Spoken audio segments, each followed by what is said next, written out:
Kinukuha niya. Uy, ano yung nasa paa niyan? Ay, ano yan?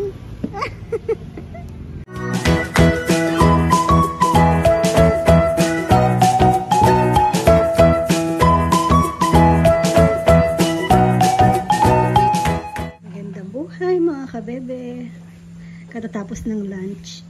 Akit na sana ako sa taas kasi si Mama Be di pa kumain. Nasa kanya si Nini. Ngayon naalala ko lang, meron pala si Kong Kong dun sa mga pasalubong ko kahapon. Ibibigay ko lang. Ito, hindi ko pa na brush. Nagpabili na ako ng brush kay Jomar. Babrush na lang naman to para mas makintab. Tsaka pag kung sakaling mabasa, hindi masyadong pasukan ng tubig yung ano. Ang cute din. Ay! Gaway. Nasaan si Kong Kong? Kong! Meron ka! Ito, nabili ni Papa Yam kay Romel. Ire-repair po niya yan. Tapos, ewan ko kung bebenta niya o para kay Billy. Si Billy po atang bibili. Ewan ko. Bagong magbe-business si Papa Yam. Si Rizal, wala yung kanya. Kasalanan si Jomar. Si Jomar kasama ko nun. Joms, paki-check naman mga listahan ka ko. Sinisi, no? Hindi. Pareho naming pareho naming nakalimutan si Rizal. Ito yung kina Kuya Juno. Chinek na kanina, okay naman. Presko naman yung tela. Pero yung naiiba, yung kay manager Kong Kong. Long sleeve. Long sleeve. Parang di lumitaw. Kulay. Kong. Thank you po. Pang babae ata. Science, magsa-science garden si Kong Kong. Dapat yung mga recycled na bote nung gagawan niya ng, di ba, pinoporma yun. Ayan, pakita ko lang kasi yung logo namin. Ito yung naisip kong logo eh. Dinrawing ko pa yan kasi syempre pag di ka masyadong marunong sa computer, yung drawing mo sa computer, sina ko na marunong. Pinano ko pala sa kanya din, nagpatulong ako. Ayan. Tapos yung pinapagawa ko sa likod, naalala ko kahapon, di ba? Umakyat ako sa likod, dun sa may kainan. Ito yung kay Kong Kong. Kasi si Kong Kong, hindi naman siya, parang sa gulay-gulay siya eh. Kaya ito yung kanya. Yung kahoy, doon sa may bakod doon, di ba may ka-farmers doon. Sabi ko kay Papa Yam, yung may lechon, di ba? Parang na-mention ko din yun sa vlog, na palot china din, tapos nakaship siya ng lechon dun sa taas ng ka-farmer kasi kinukuha ko nga po yung ng logo namin. Yun, 'di ba? Pag nag-picture doon, nandun yung ka-farmers, tapos lechon, tapos ayun, yung background niya yung bundok mismo. Kuwang-kuwan nun yung ganitong style. Yan na yan. Meron pa akong isang pinaprint, pang na lang naman yun. Hindi naman uniform yun, pang forma. Ayun nga, dapat jersey na lang, no? Pero may sleeve yung napaprint ko. Okay lang yun naman. Ngayon yung kay Rizal, yun po, nakakalimutan. Pero ito yung kanila. Yung mga makakasama ko dun sa kainan. Yan. Okay naman yung tela. Presko naman. Tapos, sabi ko, na lang, black na, ewan ko kung anong pangibaba nila. Pwede na yan, Pans. Mainit din kasi. Ito hindi pa nalalagay. Tapos na ba to? Varnish na lang. Pero kahit lang, yung clear lang naman to, diba? Tapos pahid lang, simpleng lang. Okay na yan. Hindi ko makita yung brush, Joms. Iba-brush siya yung yung mga plato. Gusto ko na kasing malagay doon para alam pa yung mga kulang. Wala na. Antay, kain nyo. Call center nyo. Mag-call center niya. Center na.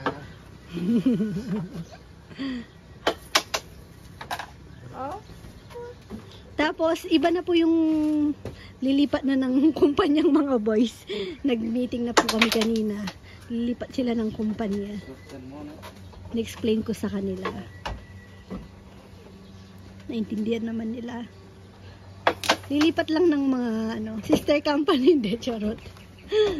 Ang pagpanaw. Ang pagpanaw.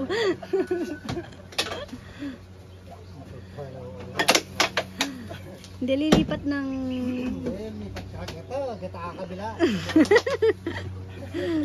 Hindi, sabi ko kung sino yung talagang willing pa naman na magtrabaho na seryoso. Si Kongkong, unang nagtaas ng kamay na seryoso. Ha? Tingnan natin na, Kong. Unang nagtaas po, ako seryoso po.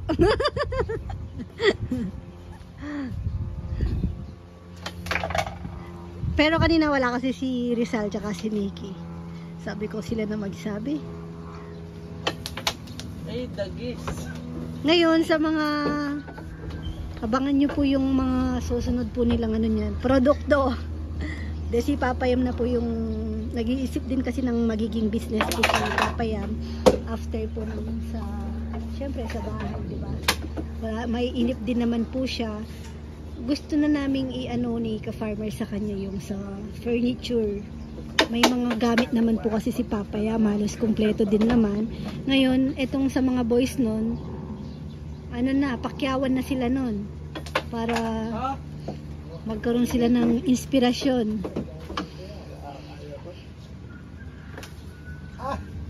Limbawa yun, gagawa ng sala set. Tapos, ayan, ang tawag dyan, pool ba yan? Pool. Hindi ko alam magkano bentahan kasi matagal nang ginagawa ni Papayam yan. May mga pa-order nga po ngayon, pati si Billy. Magkano bentahan dyan? O, wag muna nating Si Kuya Glenn naka-order din po ng ganyan kay Papayam. Pero yung kanya, umiikot yung kanya, di ba? Rotating yung niya. Sa mga may business na maganda yan. Pwede rin pala natin iakyat yan habang naghihintay. Pwedeng may maglaro. Ayun. Ayan. Itong table na to, kanina to. Bebenta na din ni Papayam yan. Ayun po ang... Kanina. Tandy? Ronaldo. O Lorenzo. Lorenzo. Ayan kay Kuya Lorenzo.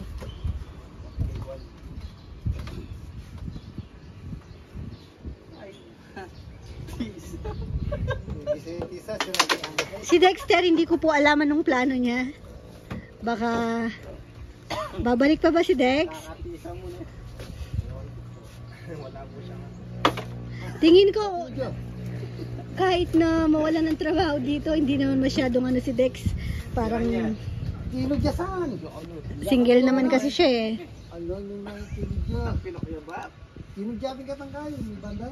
Ewan ko, sabi ko si Papayam na kausapin nila kung siya na magmamanage niyan. Maiiwan lang sa amin yan. Kongkong pala Ikaw lang maiiwan sa amin yan, Kong. Kasi sa halaman siya. Oo. Mag-aano siya ng science garden.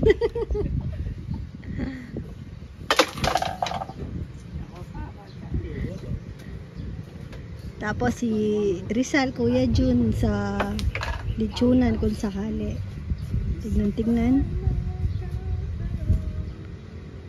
Nakakalungkot yun yung nakakalungkot kahit pag nagtatrabaho ka, pag end of contract na, maghiwa-hiwalay na. Nakakalungkot ba? Hindi ba mainit yung ganyang damit? Kasi hindi ako nagpa-print ng long sleeve. Ay, yung kay Kongkong pala long sleeve din ulit. Pero pinili ko yung mahal lang siya ng konti naman. Yung ano yun? Cool air? Cool air tawag nila.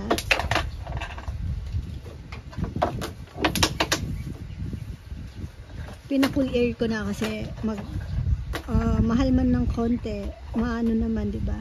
Pag sinuot mo, mas maganda. Wala pa, next week ko pa siguro makukuha 'yon.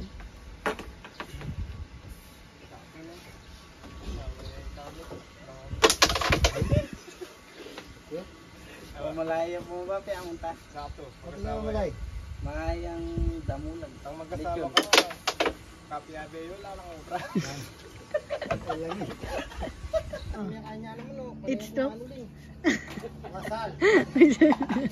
Bahala kayo. Hindi, sabi ko inom sila lagi. Oh, ayun.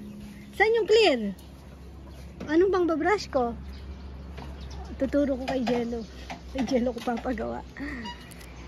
Nagtatanong din kasi kung anong gagawin niya. Siyempre, siguro bored siya. Kasi medyo pinag-iisipan po niya dahil katatapos niya lang po ng, ano ba yun? High school ba yun? Okay to 12. Basta yun. After noon, college na.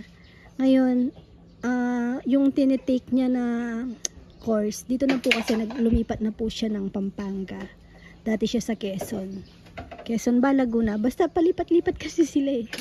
Pero ngayon, ano na siya, pinag-iisipan niya po kung saan papasok ng college. Sabi namin nga, sabi ni ka-farmer, ba't hindi niya i-check daw dito sa may dito sa may Kamba. Dito lang, malapit lang yung exact college. Kasi malapit lang daw dito, kung gusto niya lang naman daw. Kasi parang sa amin, parang at least daw sa amin pag may kasama din daw po kami dito na lalaki kung sakali. At saka alam din kasi ni ka-farmer na parang ko na si Jello. Sabi ko nga po sa inyo, siya yung unang babying inalagaan ko. Parang kapatid ko na or anak sa pagkadalaga. Charot. Tsaka okay naman siya, mabait naman na bata, tapos matalino din naman. Pero yun pala, maalala ko, pinag-uusapan namin na inom sila lagi ng tubig kasi nga sobrang init po ng panahon. Ang daming na heat stroke ngayon. Ngayon nga daw dito sa may, di lang sinabi kung saang school, pero may na heat stroke daw na bata, elementary, namatay daw sa school. Kaya siguro wala din pasok po si na Chichi ngayon. Pati sa public. Buong Pampanga ata. O buong Pilipinas. Di ko sure. Sa sobrang init po. Yun. Kaya pala namin na-open yung sa init. Dahil mamaya sabi ko kung di na mainit. Kaya ba kaya na full force namin to. Yan o. Bunutin yung damo. 2 oras bago umuwi. Magbubunot kami ng mga damo-damo.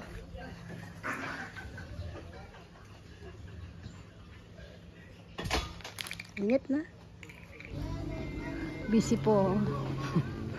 Oink. Dadamo po kami dito. Pero syempre mas mabilis mga boys. Si Kongkong humabol. Kasi inaasar siya ng mga to pag siya yung wala. Ang bilis oh. Tingnan nyo, pag nabunot, ang dami, no? Ito nga, oh, hindi na napatrim yan.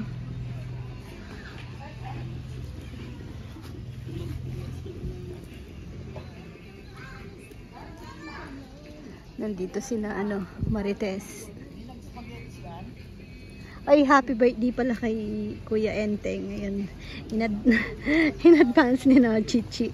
Nanpunta na po kami dun sa bahay kahapon. Tapos birthday din po ni Ann ngayon. Magka-birthday po sila. Oo nga no. Nasaan siya? Kahit pansin kanton lang. Birthday ni Ann. Dapat pala siya dito eh. Yan o, mabilis lang daw mo sa kanya. Sabi ni Ann kanina, Rowan, birthday ni tita, hindi mo babatiin, hindi mo kakantahan. Tapos sabi ni Dodo, uy, hindi mo naman birthday.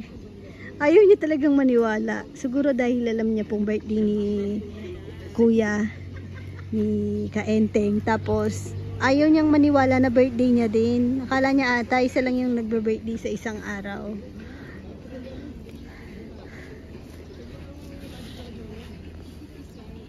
Si Nene, oh. Sama ni Lolo. Ang galing naman ng paang yan, Ney. Ha, Ney? Ney? Ha? Sarap buhay niya. Pasyal-pasyal lang. Habang kumakain, no? Ay, tatawag si Sabio doon, iniwan. Sarap. Tapos si Chichi, tina-transfer po namin sa ibang school. Kanina may assessment po siya. Galing po kaming bayan. Okay naman, pumasa naman po siya sa assessment. Psst, uy. Baka may copyright si Mama.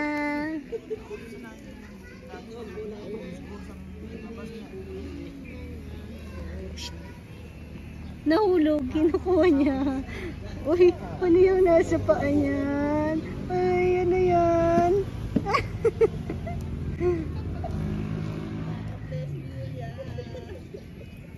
Tingnan naman tong isa dito, oh. Ganyan ang posisyon niya. Oh, ay! Talaga naman. Naalis na. Oh, malikot na yan. Ney. Baba na? Hi po. Bye-bye ka na. Bye pong pong. Bye-bye po ka, bebe. Bye pong bebe bong pong. Rowan, pag kinakausap ka ng maayos ka. Magseryoso ka naman sa buhay. Bye-bye po. O, bye-bye. Bye-bye ka naman. Magpapakain ng kalapati si Papa. Hindi kita papasama doon. Makulit ka eh. O, bye-bye na. Seryoso na. Buboy bebe. Thank you for watching. Itong bakti. Let's tuk tuk. Anong bless, bless, chup, chup. God bless. Hot let's. Mama. Tuk tuk. Chup, chup. Kiss mo sila.